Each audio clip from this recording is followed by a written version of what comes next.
नमस्कार दोस्तों, stock market studies में फिर से एक बार आपको बहुत-बहुत दिल से स्वागत करता हूँ।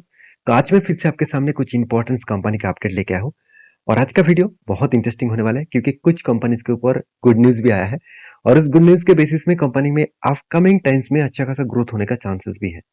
अभी एक गुड न्यूज़ है कि बैड न्यूज़ है, सब कुछ मैं आपके साथ डिस्कशन करूँगा, तो इस वीडियो को लास्ट तक ज़रूर देखिएगा और अभी तक आपने चैनल को सब्सक्राइब नहीं किया, तो ज़रूर कर लीजिएगा। कंटिन्यूअसली इन्फॉर्मेशन और अपडेट्स पाने के लिए इसी चैनल के ऊपर बने रहिएगा। तो फर्स्ट जो कंपनी है जिसके बारे में चर्चा करूँ उसका नाम है रूट मोबाइल। आप सभी जानते हैं रूट मोबाइल जो एक आईटी सेक्टर से बिलोंग करते हैं और इसका जो मेन जो बिजनेस है वो ओटीटी प्लेटफॉर्म के ऊपर है। तो ओटीटी मतलब ओवर द टॉप। तो ओवर द टॉप जो प्लेयर्स है एंड मोबाइल जो नेटवर्क ऑपरेटर्स है एमओ एन ओ उस ऑपरेटर्स के ऊपर कंपनी काम करते हैं। आज के अगर इसका सेक्टर वाइज दिखा दूं तो सेक्टर एक आईटी सेक्टर के ऊपर है, आईटी सॉफ्टवेयर सेक्टर के ऊपर है और कंपनी जो है small and medium type categories के ऊपर है। तो कंपनी का मार्केट कैप अभी भी बहुत छोटा है, 9,700 करोड़ के आसपास है और इसका कंपनी का जो डेप्थ है वो जीरो है। आरओसी आरओई बेस्ड है। कंपनी का सेल्स का क्वार्टर का ग्रोथ भी अच्छा खासा है। हर दिशा में कंपनी का ग्रोथ दिखेगा और सबसे जो इंपॉर्टेंस पॉइंट है इस कंपनी के 1 रुपया भी कर्जा नहीं है और कंपनी का वैल्यूएशन एकदम सस्ते में है। इंडस्ट्रीज पीरियड से भी कंपनी का वैल्यूएशन सस्ते में है। कितना सस्ता है, पहले कितना हाई था वो मैं एक बार दिखा दूं। एक टाइम कंपनी का पी रेशियो चला गया था 130 के आसपास और वो भी 19 फरवरी 2021 में।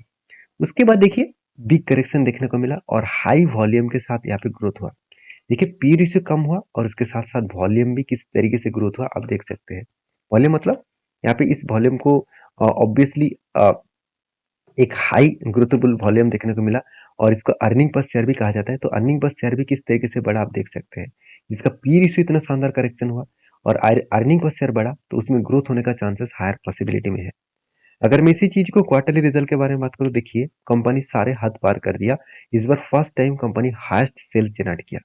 तो कंपनी पिछली बार की तुलना से बहुत शानदार सेल्स किए और पिछले कुछ क्वार्टर की तुलना से भी सेल्स को इंक्रीज किया और उसी हिसाब से कंपनी एक्सपेंस को भी कंट्रोल में रखा और उस हिसाब से कंपनी की जो प्रॉफिटेबिलिटी है 73 करोड़ से बढ़ के हो चुके 88 करोड़।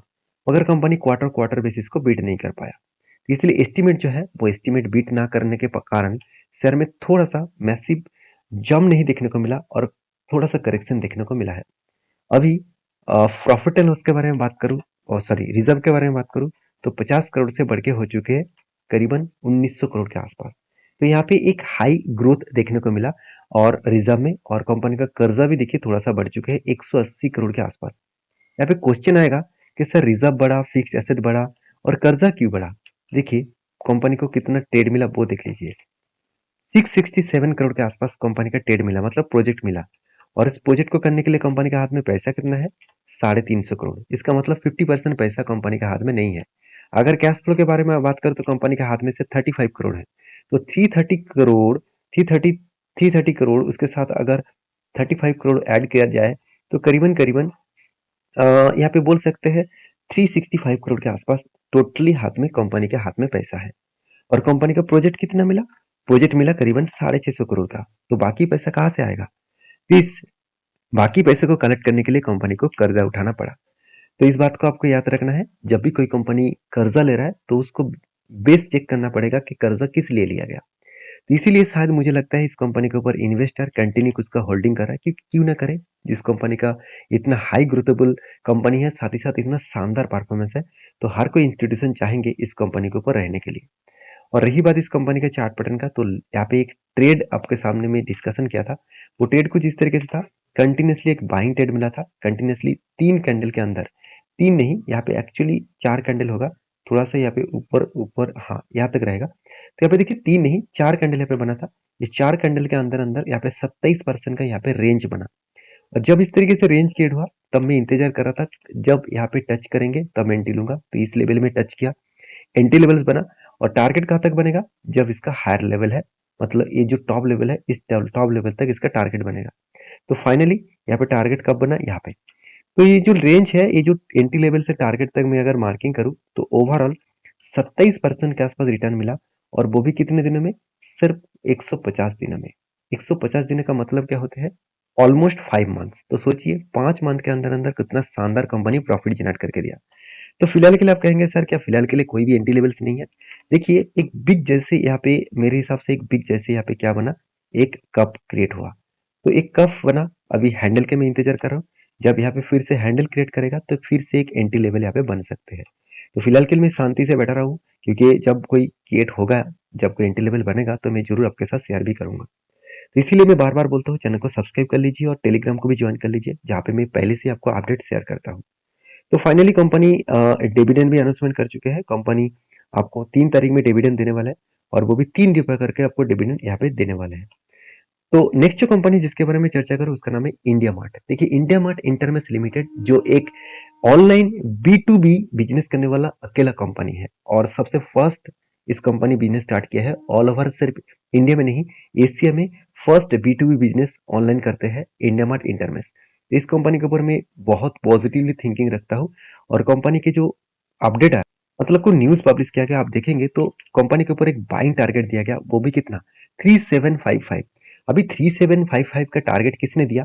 टारगेट दिया यस सिक्योरिटीज ने। यस सिक्योरिटी मतलब यस बैंक का ही एक सब्सिडरीज कंपनी है यस सिक्योरिटीज, जो फाइनेंस के ऊपर काम करते हैं, जो म्यूचुअल फंड वगैरह एएमसी वगैरह इस तरीके से प्रोडक्ट के ऊपर काम करते हैं।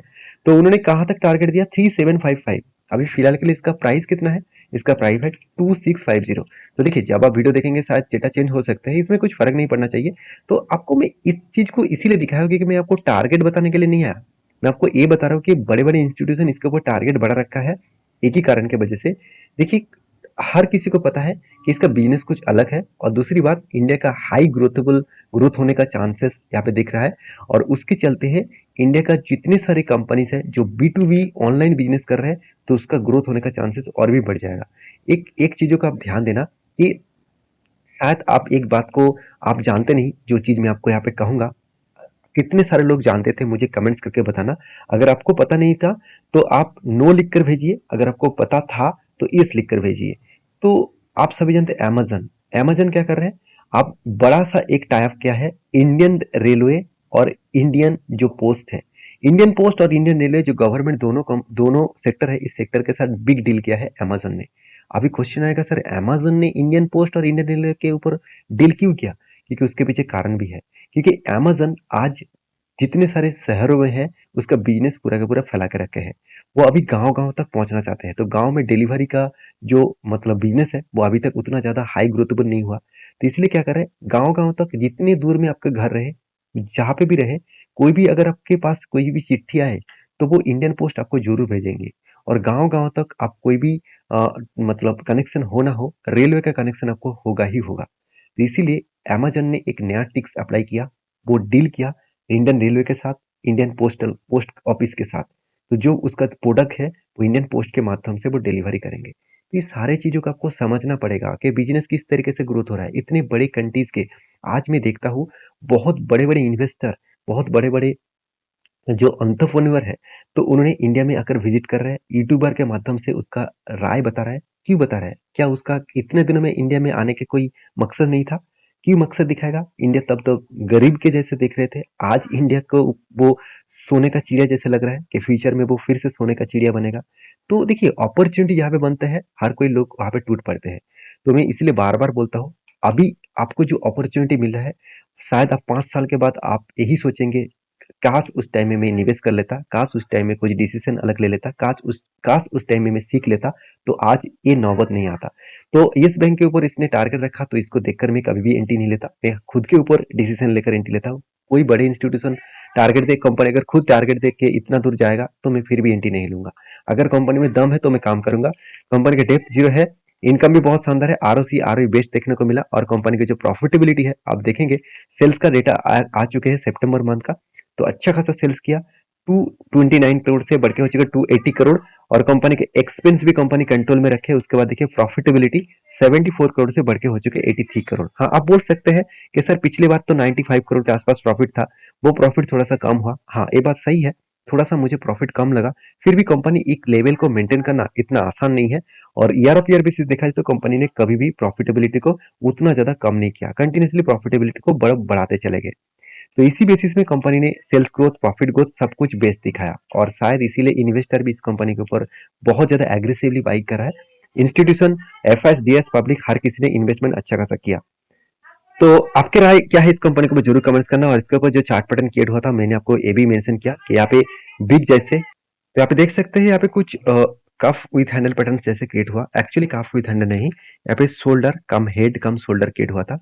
और फाइनली देखिए यहाँ पे ब्रेकआउट भी हुआ था, और ब्रेकआउट कंफर्मेशन होने के बाद एक शानदार तरीके से यहाँ पे ट्रेड बना। और मैंने आपको ये भी मेंशन किया कि एक रेंज यहाँ पे क्रिएट हो रहा था, उस रेंज को फिर से यहाँ पे रिटेस्ट करने के लिए आया। और उसके बाद देखिए यहाँ पे टारगेट इजीली अचीव हुआ, और जो टारगेट बना वो करीबन करीबन 28% के आसपास टारगेट था। देखिए मैं बार बार बोलता हूँ, इस तरीके से पैटर्न्स को सीखिए, इस तरीके से पैटर्न्स को फॉलो करिए। अगर आप एक साल तक इस तरीके से पैटर्न्स को फॉलो करके एक दो क्वांटिटी के साथ ट्रेड करना स्टार्ट करेंगे ना, तो आपको कॉन्फिडेंस भी आ जाएगा कि हाँ, इस तरीके से ट्रेड में मैं फ्यूचर में बड़ा क्वांटिटी ऐड कर सकता हूँ। मैं आपको हमेशा बोलता हूँ, आप अगर मार्केट में नया है तो आपका पूरा पैसा मत लगाइए, एक दो क्वांटिटी के साथ ट्रेड करिए। पहले 6 मंथ स्टडी करिए, प्रैक्टिस करिए, आपके नोटबुक में लिखिए, आपका एक्सेल शीट में आप अपलोड करिए, ये सारे पैटर्न्स को स्क्रीनशॉट लेके रखिए। उसके बाद 6 मंथ के बाद आप एक दो क्वांटिटी के साथ और 6 मंथ काम करिए, और 1 साल के बाद आप जो बन जाएंगे, मैं दावे के साथ बोल सकता हूँ, आपको कोई हरा नहीं सकते। आप हमेशा मार्केट से प्रॉफिट ही कमा पाएंगे। हाँ, लॉसेस होगा, मगर लॉसेस बहुत कम हो जाएगा, प्रॉफिट बहुत ज़्यादा हो जाएगा। तो मैं इसी तरीके से काम किया हूँ, इसी तरीके से काम सीख कर काम कर रहा हूँ। तो प्लीज़ आप भी इसी तरीके से करिए, क्योंकि मेरा मकसद यही है कि हम एक साथ अगर ग्रो करें, हम सारे व्यक्ति एक साथ अगर ग्रो करें, तो देश का तो ग्रोथ होगा ही, हर व्यक्ति का भी ग्रोथ होगा। क्योंकि इंडिया जब ग्रोथ कर रहा है, उसके एक कंट्रीब्यूट हम लोगों को भी करना चाहिए। तो बाकी आपके क्या राय है, मुझे जरूर कमेंट्स करके बताना। तो नेक्स्ट जो कंपनी है जिसके बारे में चर्चा करूँ, उसका नाम है बजाज फाइनेंस। देखिए बजाज फाइनेंस के ऊपर भी एक बहुत बड़ा अपडेट आया। वो अपडेट और कुछ नहीं है, कंपनी के ऊपर एक बड़ा सा टारगेट। तो कंपनी के ऊपर टारगेट किसने दिया? जियोजीत ने एक बड़ा टारगेट दिया, और वो भी कितना? 8631 के आसपास। तो 8631 के आसपास टारगेट दिया, और फिलहाल के लिए करंट जो इसका प्राइस है 7493। तो ऑलमोस्ट ऑलमोस्ट आप बोल सकते हैं वन, मतलब देखा जाए तो 1000 रुपीज के आसपास टारगेट यहाँ पे रखा गया है। तो अभी कब टारगेट बनेगा, किस तरीके से बनेगा, वो किसी को पता नहीं। मगर एक बात तो कंफर्म है, जो टारगेट यहाँ पे रखा गया है, वो टारगेट तो मेरे हिसाब से छोटा मोटा है। मैं तो इस कंपनी के ऊपर 15,000 तक टारगेट लेकर चल रहा हूँ, एक बड़ा सा टारगेट लेकर चल रहा हूँ। चाहे मुझे 5 साल 10 साल भी लगे, कोई बात नहीं, क्योंकि 10 साल नहीं लगने वाला है। जिस तरीके से इंडिया का ग्रोथ हो रहा है, उस अगर ग्रोथ कंटिन्यू रहे, अगर कुछ बड़ा इम्पैक्ट ना आए मार्केट के ऊपर, तो ऑब्वियसली एक ग्रोथ कंटिन्यू रहेंगे रहेंगे और अच्छा खासा प्रॉफिटेबल बिजनेस भी देंगे। क्योंकि फाइनेंस इंडस्ट्रीज में लीडर कंपनी कौन है? बजाज फाइनेंस। इसका सबसे ज्यादा ग्रोथ मुझे यहाँ पे लगा। अगर क्वार्टरली रिजल्ट आप देखेंगे, तो कंपनी ने सेल्स को कभी भी कम नहीं किया, कंटिन्यूसली हर क्वार्टर्स को कंपनी बीट करते चले गए। और एक्सपेंस को कंटेन करने के बाद कंपनी की जो प्रॉफिटेबिलिटी है, वो भी देखिए 2780 करोड़ से बढ़ के हो चुके 3500 करोड़ के आसपास। तो यहाँ पे अलग लेवल का यहाँ पे ग्रोथ देखने को मिला है। अभी एक चीज हमेशा याद रखना, कि जब भी आप किसी भी कंपनी के ऊपर निवेश कर रहे हैं, उस बात को याद रखना, उसका फ्यूचर विजन क्या है। देखिए बजाज फाइनेंस ने एक बड़ा बड़ा अनाउंसमेंट किया कि जो जितने सारे ट्रैक्टर्स कंपनी है, महिंद्रा को छोड़कर जितने सारे ट्रैक्टर्स कंपनी है, क्योंकि महिंद्रा का ट्रैक्टर का फाइनेंस महिंद्रा फाइनेंस खुद कर लेते हैं, तो जितने सारे ट्रैक्टर्स कंपनी है, वो ट्रैक्टर्स कंपनी का फाइनेंस अभी बजाज फाइनेंस करने वाले हैं। तो एक बड़ा सा अचीवमेंट करने के लिए, बिजनेस को आगे बढ़ाने के लिए कंपनी अलग तरीके से बिजनेस को सोचा है। तो मेरे कहने का मतलब है, इस तरीके से बिजनेस सोचने से कुछ नहीं होगा, उसको इनिशिएट भी करना होगा। तो बजाज फाइनेंस इनिशिएट भी करते हैं, उसके साथ साथ मार्केट में जो लोन देते हैं, उस लोन को वो कंटिन्यूसली टाइम टू टाइम उठा भी लेते हैं। तो इसलिए इसका एनपीए जो है, वो परसेंटेज वाइज देखा जाए तो बहुत कम है। और इसी के चलते है कंपनी में हाई ग्रोथेबल कंपनी देखने को मिल जाते हैं।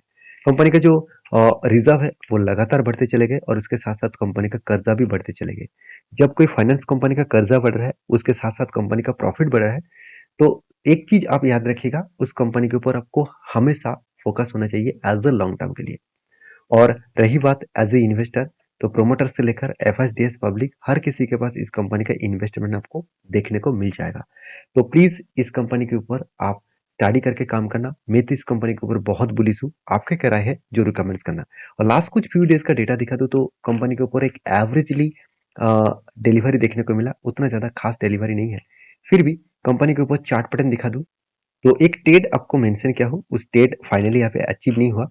कुछ इस तरीके से है, यहाँ पे शोल्डर कम हेड कम शोल्डर, इस तरीके से कुछ पैटर्न्स क्रिएट हुआ और फाइनली देखिए यहाँ पे मुझे लगता है इस लेवल को ब्रेकआउट करने के बाद कंफर्म होना चाहिए, तभी एक एंटी लेवल बनेगा और कंफर्म होने के बाद इसका टारगेट रहेगा करीबन 10859 तक।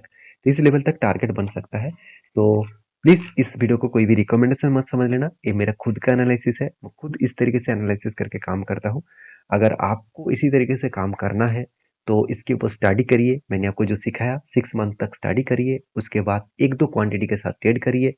उसके बाद आपको अगर आपको कॉन्फिडेंटली आपको लगे कि हाँ मैं काम कर सकता हूँ, इस तरीके से पैटर्न्स में काम बन सकता है, तो आप जरूर काम करिए। ठीक है, किसी के बात को सुनकर आप काम मत करिए, हर किसी के बात को सुनकर आपको एनालाइज करना होगा कि इस सारे बातों में कितना दम है। अगर दम है तो काम करिए, अगर दम नहीं है तो उसको छोड़ दीजिए। अगर मेरे बात आपको गलत लग रहा है तो मेरे वीडियो को अवॉइड भी करिए। अगर वीडियो अच्छा लग रहा है तो मैं एक रिक्वेस्ट करूंगा, चैनल को सब्सक्राइब और एक लाइक, प्यारा सा लाइक जरूर कर दीजिएगा। आपका लाइक बहुत मोटिवेट करता है। तो नेक्स्ट जो कंपनी जिसके बारे में बात करूँ उसका नाम है हिंदकॉन केमिकल्स लिमिटेड। तो हिंदकॉन केमिकल लिमिटेड जो एक केमिकल सेक्टर से बिलोंग करने वाला कंपनी है, इसके ऊपर एक बहुत बड़ा अपडेट है, वो है स्प्लिट का। कंपनी को बस स्प्लिट के अनाउंसमेंट हो चुके हैं। हर एक शेयर के बदले आपको 5 शेयर मिलेगा और वो भी आपको 10 तारीख को मिलेगा। तो 10 तारीख में आपको स्प्लिट पाने के लिए उससे पहले आपको निवेश करना होगा। तो प्लीज किसी भी कंपनी के स्प्लिट और बोनस के लिए निवेश मत कर लीजिएगा, उसके ऊपर ध्यान से एनालिसिस करके ही काम करना। मिलते हैं नेक्स्ट वीडियो में, तब तक के लिए अच्छे से रहिए, अपने ख्याल रखिए, धन्यवाद।